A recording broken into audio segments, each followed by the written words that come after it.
صرف الله قلوبهم بأنهم قوم لا يفقهون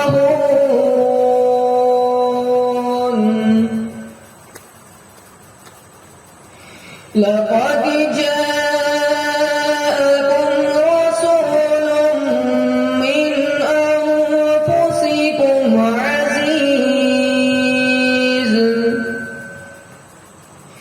عزيز عليه ما عنتم حريص عليكم بالمؤمنين حريص عليكم بالمؤمنين رؤوف رحيم فإن تولوا فقل حسبي الله لا إله إلا هو عليه توكلت وهو رب العرش العظيم صدق الله العظيم سبحان اللہ سبحان اللہ. صحرا میں جنگلوں میں بیاباں میں پڑھو، صحرا میں جنگلوں میں بیاباں میں پڑھو، گر مینار گر پڑے ہیں تو میدان میں پڑھو. یہ بے خبر نجومی تمہیں کیا بتائیں گے، یہ بے خبر نجومی تمہیں کیا بتائیں گے، کل ہونے والا کیا ہے وہ قرآن میں پڑھو. تو آئیے اب امام حسین رضی اللہ عنہ کی منقبت کے چند اشعار سماعت فرمائے. نہ منطقی سے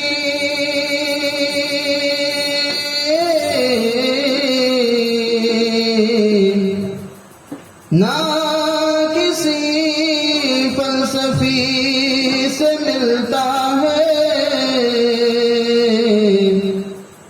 پتہ خدا کے نبی سے ملتا ہے، پتہ خدا کے نبی سے ملتا ہے. اور نبی کو چھوڑ کر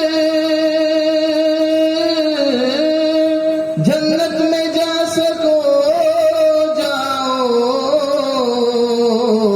ارے جنت کا راستہ میرے آقا کی گلی سے ملتا ہے.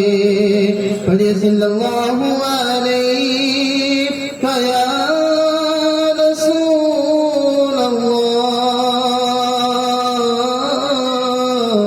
وسلم علیک یا حبیب اللہ.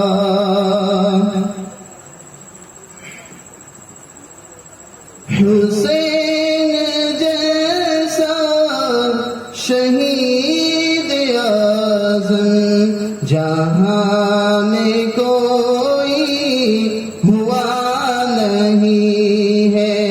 حسین جیسا شہید اعظم جہاں میں کوئی ہوا نہیں ہے. چھری کے نیچے گلا ہے لیکن چھری کے نیچے گلا ہے لیکن کسی سے کوئی گلا نہیں ہے. حسین جیسا شہید اعظم جہاں میں کوئی ہوا نہیں ہے. پکارے عباس سکینہ میں پانی لاؤں گا خوب پینا، میں پانی لاؤں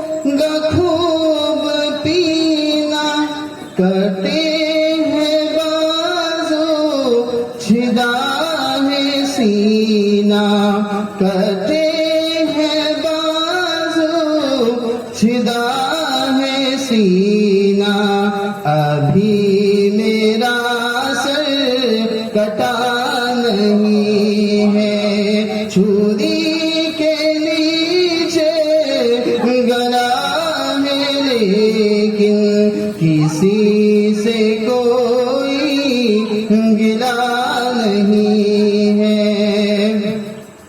عدوت سر پر جو تیغ کھولے حسین سجدے میں گر کے بولے حسین سجدے میں گر کے بولے مدینے والوں گواہ رہنا مدینے والوں گواہ رہنا نماز میری قضا نہیں ہے مدینے والوں گواہ رہنا نماز میری قضا نہیں ہے حسین جیسا شہید اعظم جہاں میں کوئی ہوا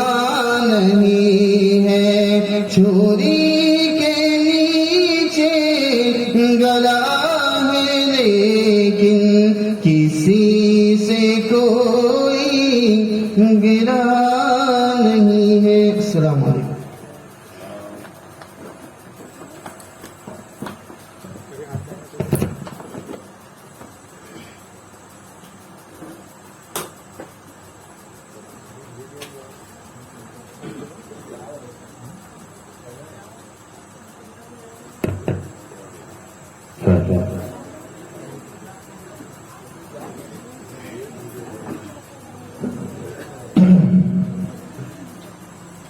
سب سے پہلے میں دوبارہ عرض کر دوں کہ جو حضرات ابھی تک اپنے گھروں میں ہیں وہ برائے کرم جلد از جلد محفل میں آنے کی زحمت کرے اور محفل میں تشریف لے آئے اب آئیے بلا تاخیر میں اپنی گفتگو کا آغاز کرنے جا رہا ہوں اور سبوں سے یہ گزارش کروں گا کہ اپنے دل و دماغ کو پوری طریقے سے میری طرف کر دے چند منٹوں کے لیے پوری طرح میری طرف متوجہ ہو جائیں اور پوری طرح بیداری کے ساتھ ہونے والے گفتگو کو سماعت کرے تاکہ ہمارے ایمان و اعتقاد میں مضبوطی آئے اور ہم اپنے ایمان کو اور مزید تقویت عطا کریں اللہ تعالیٰ آپ کو صحیح سننے کی اور مجھے حق بولنے کی توفیق عطا فرمائے الحمدللہ رب العالمین والعاقبۃ للمتقین والصلاة والسلام على سید الانبیاء والمرسلین وعلى آلہ واصحابہ الطاہرین اما بعد فاعوذ باللہ من الشیطان الرجیم بسم اللہ الرحمن الرحیم قل لا اسألكم عليه اجرا إلا المودة في القربى صدق الله العظيم وبلغنا رسوله النبي الأمين المتين الكريم ونحن على ذلك لمن الشاهدين والشاكرين والحمد لله رب العالمين. السلام علیکم ورحمۃ اللہ وبرکاتہ. السلام علیکم. وعلیکم السلام.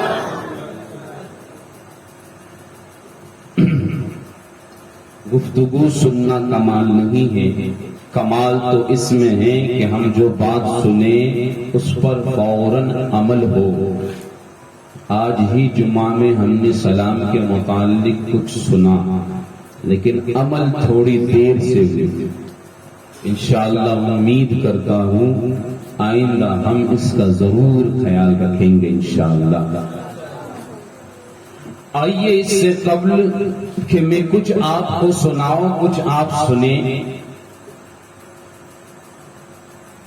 ہادی سبل ختم الرسل مولائے کل، مکی سردار مدنی تاجدار، دونوں جہاں کے مالک و مختار، یعنی احمدی مجتبی محمد مصطفیٰ صلی اللہ علیہ وسلم سید الابرار والاخیار کی بارگاہ پر انوار میں با آواز بلند عقیدت و محبت کے ہدیے درود پاک کی شکل میں ہم پیش کریں. پڑھیے اللہم صلی علی سیدنا محمد وعلی آلہ وصحبہ وسلم صلاۃ و سلاما علیک یا رسول اللہ صلی اللہ علیہ وسلم. ایک بار اور بلند آواز سے اللہم صلی علی سیدنا محمد وعلی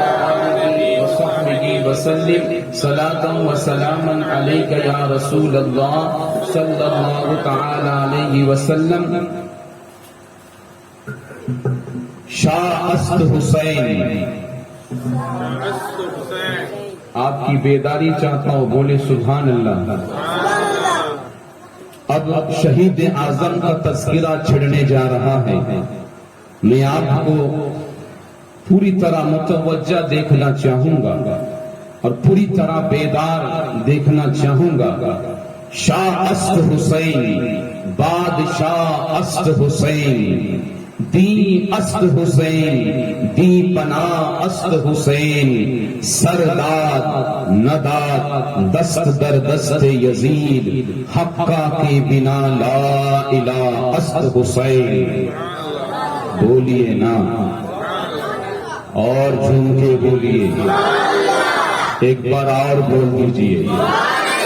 اسی طرح بیدار رہی ہے تو انشاءاللہ گفتگو کرنے میں مجھے بھی مزہ آئے گا، سننے میں آپ کو بھی مزہ آئے گا.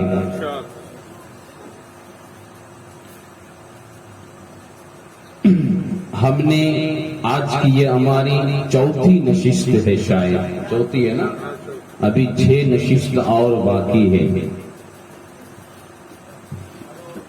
مولا علی کی عظمت کو، فاطمۃ الزہرا کی شان و شوکت کو اور ان کے مقام کو کچھ حد تک ہم نے سماعت کیے. نبی کی محبت کیسی ہونی چاہیے وہ بھی ہم نے سماعت کیے.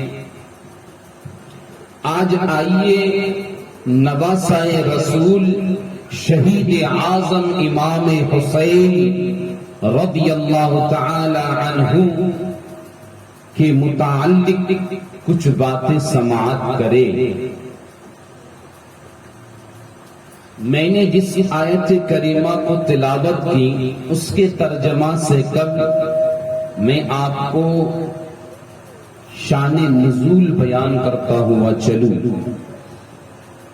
حضرت ابن عباس، عبداللہ ابن عباس رضی اللہ تعالی عنہ روایت کرتے ہیں کہ نبی اکرم صلی اللہ علیہ وسلم کے صحاباؤں میں سے کچھ صحابہ نے اس بات کو محسوس کیا کہ آقا سرور کونین صلی اللہ علیہ وسلم کے اخراجات بہت زیادہ ہیں، کیونکہ کثرت سے اور کثیر تعداد میں ہر روز مہمان تشریف لاتے ہیں آپ کی بارگاہ میں، ان کی مہمان نوازی، ان کی ضروریات کو پوری کرنا ہمارے آقا کی ذمہ داری ہے، ہمارے آقا پورے کرتے ہیں۔ اور یہ وہ در ہے جس در میں کوئی بھی سوالی آتا ہے تو خالی ہاتھ نہیں جاتا ہے، کوئی بھی دکھ درد کا مارا میرے نبی کی بارگاہ میں آتا ہے تو اپنی جھولی کو بھر کر لے جاتا ہے، اور بظاہر کوئی نبی کی جو آمدنی کا ذریعہ ہے وہ بہت کم نظر آتا ہے۔ اس بات کو کچھ صحابہ نے جب محسوس کیا تو از خود ایک پروگرام ترتیب کیے کہ ہم لوگ ایک کام کریں گے، ہر مہینہ کچھ نذرانے جمع کریں گے اور اسے حضور کی بارگاہ میں پیش کریں گے، اور یہ عرض کریں گے یا رسول اللہ صلی اللہ علیہ وسلم، جو احسانات آپ نے ہم پر کیے ہیں ہم اس کا حق ادا نہیں کر سکتے ہیں، لیکن چونکہ ہم دیکھ رہے ہیں آپ کے بارگاہ میں کثرت سے لوگ آتے ہیں اور کثرت سے اپنی جھولیاں بھر کر لے جاتے ہیں، تو یہ تھوڑے سے نذرانے ہی صحیح اگر آپ کی بارگاہ میں قبول ہو جائے تو ہمارے لیے یہ شرف کی بات ہوگی۔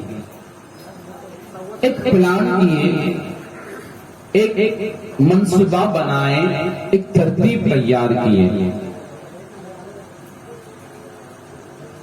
لہذا مہینہ گزرا اور نذرانے سب جمع کر لیے، لیکن جمع کرنے کے بعد اب سوال یہ پیدا ہوا کہ نذرانے تو ہم جمع کر لیے، لیکن کس میں اتنی جرأت ہے اور کس میں اتنی طاقت ہے کہ حضور کی بارگاہ میں عرض کرے کہ یا رسول اللہ اسے قبول کر لیجئے؟ کون ایسا ہے؟ کس میں یہ جرأت ہے؟ میرے آقا کے ادب و لحاظ، ان کے احترام کی بنا پر کسی صحابی میں یہ جرأت نہیں پیدا ہو رہی تھی کہ اسے حضور کی بارگاہ میں جا کے پیش کرے۔ طے ہوا کہ آقا کے چچا جان حضرت عباس رضی اللہ تعالی عنہ سے گزارش کی جائے کہ وہ حضور کی بارگاہ میں عرض کرے کہ یا رسول اللہ یہ کچھ آپ کے دیوانوں نے کچھ نذرانے جمع کیے ہیں تاکہ آپ کے روز مرہ کے جو معاملات ہیں، آپ کے جو اخراجات ہیں، اس میں کچھ اب ہماری خدمت شامل ہو جائیں، اور ہم دیکھتے ہیں تو ہمیں ہمارا دل چاہتا ہے کہ ہم بھی اس خرچ میں اور آپ کے اخراجات کے اندر اپنی خدمت کو شامل کریں۔